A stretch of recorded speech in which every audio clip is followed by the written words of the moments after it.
Hello दोस्तों, आप सभी को हर हर महादेव। बहुत सुंदर सी कजरी सुना रही हूँ मैं आप लोगों को। कमेंट बॉक्स में ज़रूर बताइएगा आप लोगों को कैसी लगी।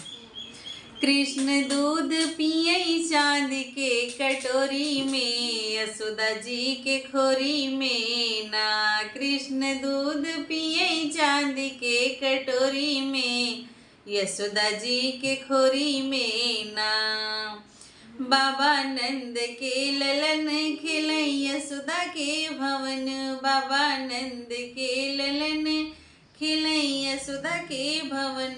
दौड़ सगरी आंगनवा जोरा जोरी में, यशोदा जी के खोरी में ना।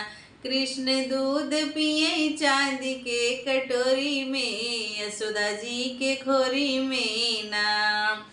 दही माखन चुराए ग्वाल वालों को खिलाए, दही माखन चुराए ग्वाल वालों को खिलाए। कई बार कान्हा पकड़े गए चोरी में, यशोदा जी के खोरी में ना।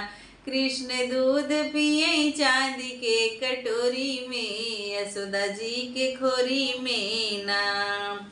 गई यशोदा को खबर चोरी किए नटवर, गई यशोदा को खबर चोरी किए नटवर। यशोदा कान्हा को पकड़ के बांधा डोरी से, यशोदा जी के खोरी में ना।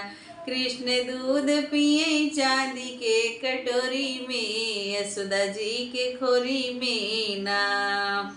कृष्ण दूध पिए चांदी के कटोरी में, यशोदा जी के खोरी में ना।